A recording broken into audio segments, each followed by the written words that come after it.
What kind of place is a public housing anyway? It's probably full of poor people, right? Well, maybe there aren't many wealthy people living there, I answered, and my sister-in-law let out a characteristic laugh, sharp and high-pitched. Her piercing gaze locked onto me, not letting go. That look of hers was a little crazy, almost dangerous. My name is Nancy.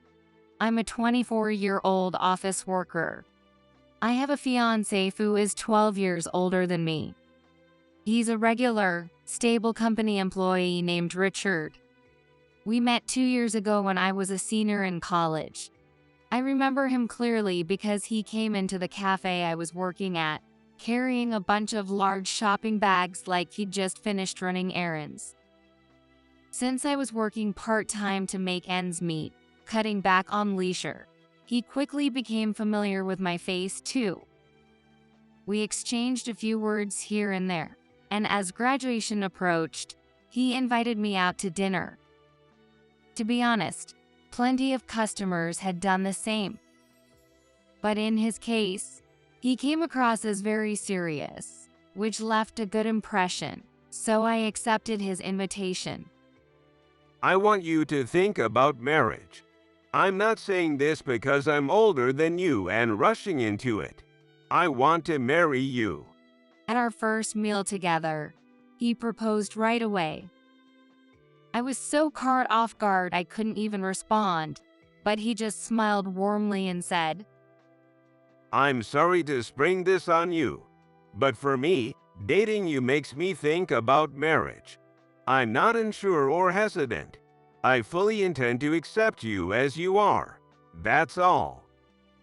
His words resonated with me deeply. After spending time together, going on a few more dates and hanging out on weekends, I started to grow fond of him. It took 6 months before I agreed to start officially dating him. But there was still something I hadn't told him. During college, due to financial reasons, I had worked part-time as a hostess at a club in Manhattan. It wasn't something shady, and I wasn't hiding it from anyone.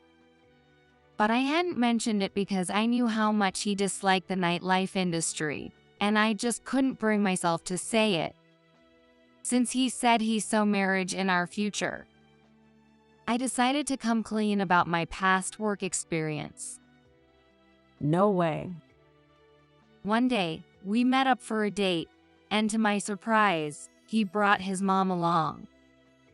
She was quite tall and wearing something flashy. A green skirt with a red shirt covered in black polka dots. She looked just like a watermelon. I thought she was his mom, but he introduced her as his sister. As I looked closer, I realized I knew her. Oh, nice to meet you. I started to say, but she cut me off. No. I understood right away. Nice to meet you. I'm Nancy. I looked up at her, pretending it was our first time meeting, and introduced myself. He didn't notice anything and said, I told my sister first when I started thinking about marriage. She really wanted to meet you. Nice to meet you. I'm Linda. I've been close with Richard since we were kids. I'm glad we could finally meet today. His sister's speech was so flat. She sounded like a ventriloquist's dummy, unnatural and robotic. When he went to the bathroom, Linda quickly leaned in and said in a hushed voice, I don't want my brother or parents to know about my past in the nightlife business. You feel the same, right? So let's keep this between us. Just then, I saw him coming back, and she instantly put on a big smile. It was hard to keep up with her quick changes. We ended up spending the entire day together, the three of us. Linda linked arms with him and walked off briskly, taking long strides. They were both tall, with long legs, so their steps were large. I'm short and petite, so I had to jog to keep up. You're so slow, and you're so small and plain in that outfit. I almost lost you in the crowd. I told them, "Well, this is where I'll leave you too. Enjoy your sibling dinner without me." I was exhausted from trying to keep up with them and just wanted to go home.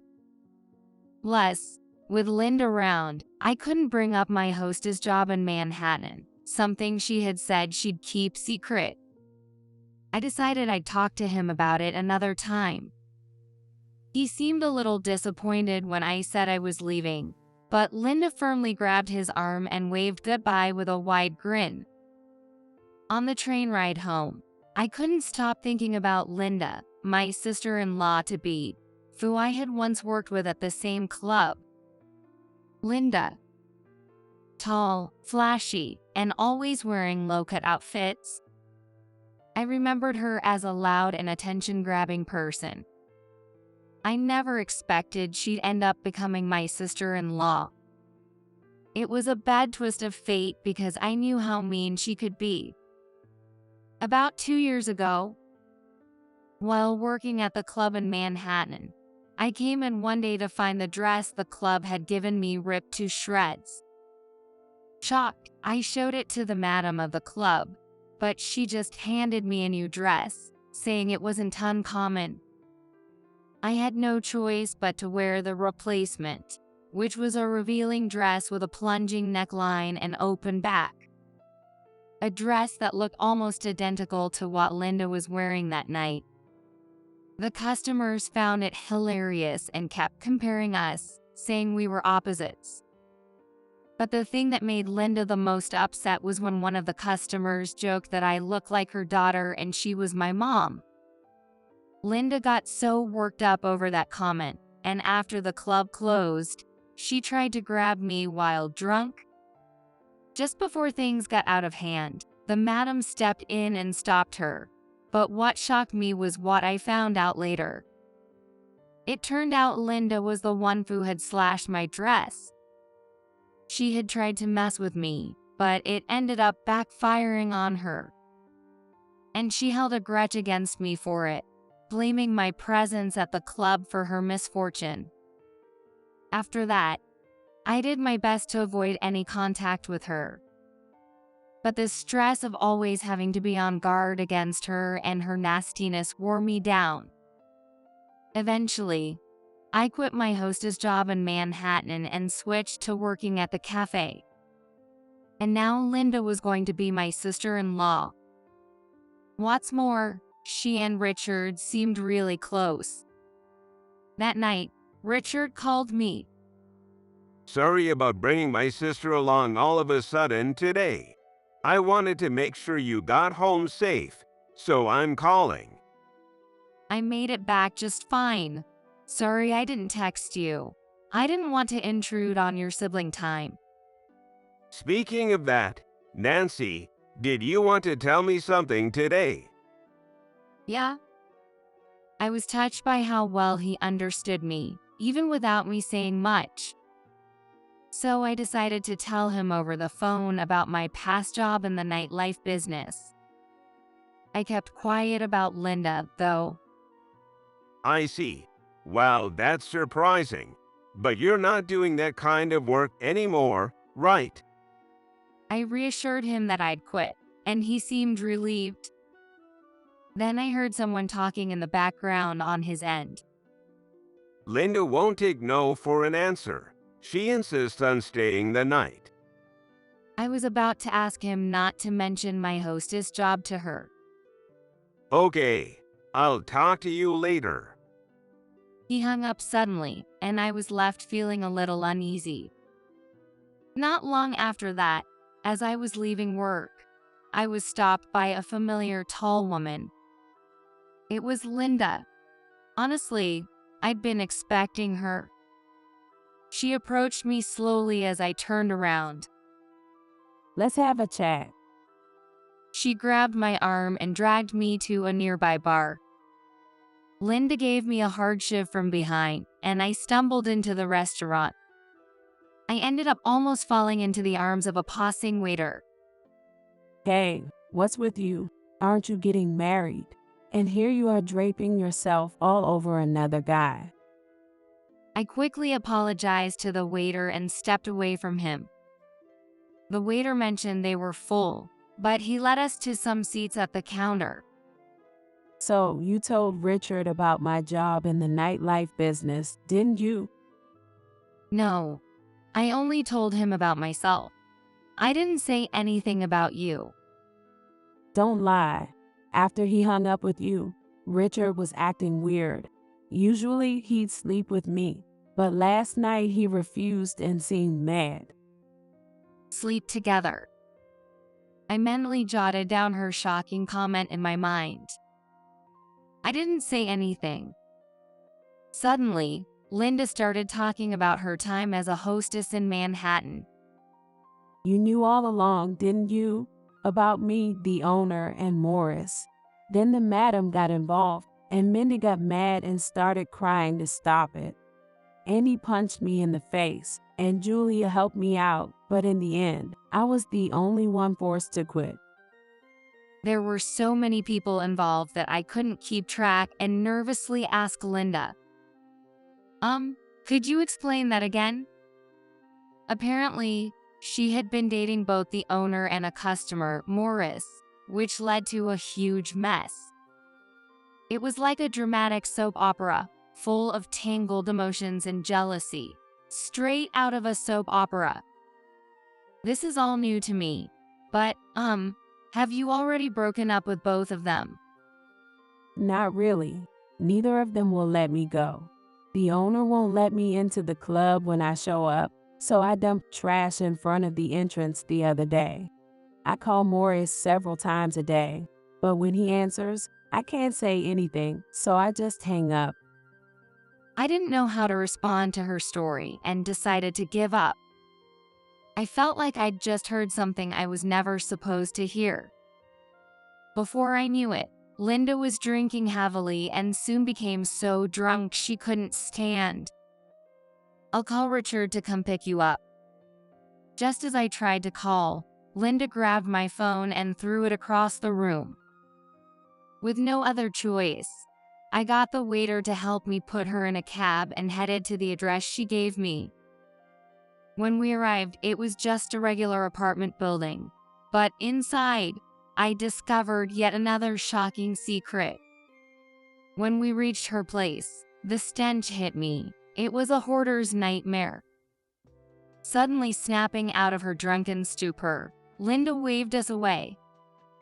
She slammed the door in my face, and the waiter and I exchanged confused glances. Afterward, I wasn't sure how or even if I should tell Richard about what happened with his sister.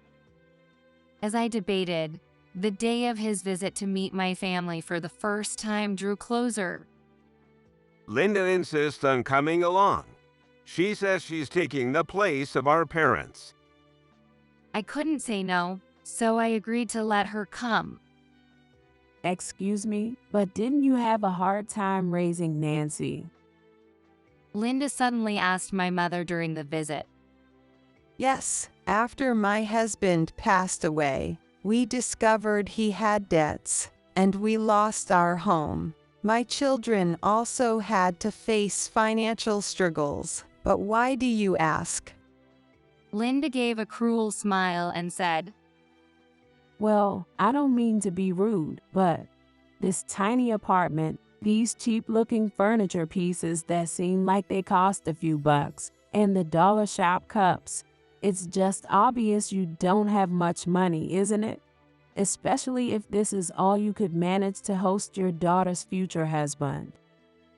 My mother looked down, ashamed. I'm sorry. Seeing my mother apologize made me incredibly sad, and I was about to snap back at Linda when Richard stepped in. I think this is a very cozy home. I'd much rather live a sensible life than spend money decorating just for show. I'm happy to see Nancy was raised with such values. His words brought tears to both my mother's and my eyes. Linda glared at the three of us before storming out without saying goodbye. Then it was my turn to visit his parents' house. And sure enough, Linda was there again. I wasn't surprised, given that it was Richard's family home. But after seeing how she treated my mother, I feared she'd try to cause trouble again. After I greeted his parents and Linda, his parents welcomed me warmly. I can't believe such a young lady is going to be Richard's wife. We're so happy. Absolutely. She's such a lovely young woman. Turning away in displeasure at her parents' words, Linda said, "Don't you think Nancy isn't a good fit for our family? I visited her home the other day, and I heard she struggled financially and even worked in the nightlife industry." Richard's mother gasped at Linda's words. Nightlife work. Is that true, Nancy? Richard's father's expression also changed immediately upon hearing the word nightlife. Just like Richard, it seemed his whole family had a very negative image of that line of work. But what they didn't know was that Linda herself had worked in the nightlife industry. I wondered if they knew about the bullying I experienced, the messy relationships Linda had involving affairs and dating two men at once, or the fact that she lived in a hoarder's apartment and behaved like a stalker. I wonder if his parents know. You can't even deny it, can you? Then why don't you just leave? Don't come back to this house. Linda ignored me and smiled sweetly. Can't find the front door in this big house. Want me to show you the way? I couldn't take it anymore and finally snapped. Fine. Then let's call off the engagement. What? Linda looked shocked by my response. After a brief pause, I gathered my courage and said, "The biggest reason I'm worried about marrying Richard is you, Linda." What are you talking about? You worked in the nightlife industry too, didn't you? Richard looked pained as he spoke. I've heard everything from Nancy. Linda, what have you been doing in New York? Not only working in the nightlife industry, but stalking a guy you met at the club, living in a trash-filled apartment. Linda, stunned by her brother's words, turned to look at me. I stared back, refusing to look away. What nightlife work? And what about stalking or living in a messy apartment? Linda clapped her hands as if she had an epiphany and said, Oh, you're talking about Nancy, right? Yeah, I remember her in those skimpy outfits, always showing off her back and chest. "How do you even know about my outfits?" As I spoke, I quietly placed a few photos on the table. In the photo, there were several hostesses. One of them was Linda, dressed in the revealing outfit she had just described, standing front and center. Her parents looked shocked, too stunned to speak. Linda began to open her mouth, likely to make a poor excuse, when suddenly, we heard someone at the door. Nice to meet you. I'm Nancy's brother, Ethan. It was my younger brother, the waiter from the bar Linda had dragged me to. He revealed that he had overheard everything that night while we were sitting at the counter. I wouldn't normally eavesdrop, but I was concerned after hearing about my sister's future sister-in-law. After saying that, my brother, mentioning how I had scolded him later, played the recording of Linda's actual conversation from that night. Hearing it, her mother shouted in anger. Linda, what on earth are you doing? Back in New York, wearing outfits like that again, practically naked. Her mother, in tears, demanded answers, repeatedly asking why. I started to feel anxious, but Richard reassured me by squeezing my hand tightly. Linda, overwhelmed by her mother's tears, began crying as well. Her father sat silently, hands clenched, looking down. Linda, It's time to leave New York behind and move back here. Realizing that her family now knew everything, Linda nodded in agreement. Later, I heard that her father had gone to help clean up her apartment, and together, over the course of several days, they finally tidied the place. I offered to help as well. Let Dad handle it. In a way, it's part of making amends. The reason Richard and his family despise the nightlife industry is because his father once had an affair with a woman who worked in that field. It almost tore the family apart, leaving deep emotional scars. Later, Richard told me that his sister, who had moved to New York with him, unknowingly ended up working in the same industry. Not only that, but she had been tricked and hurt by one of her male customers. I was surprised to learn that Linda's strange behavior wasn't something new. Linda's too lonely to handle a place like New York. I'm just grateful I met you, Nancy, because it helped me realize what was happening to her. Thank you. I asked him something that had been on my mind for a while. Linda mentioned, when she dragged me to that bar where my brother works, that she sleeps in the same bed as you. Is that true? He burst out laughing and said, Of course not. That's just one of her lonely daydreams. No way. A while later, I learned that Linda had left New York and returned to her hometown with her father after cleaning out her apartment. With her now out of the picture, I felt relieved that the one thing troubling me about our marriage was finally resolved. We decided to have our wedding near Richard's family home.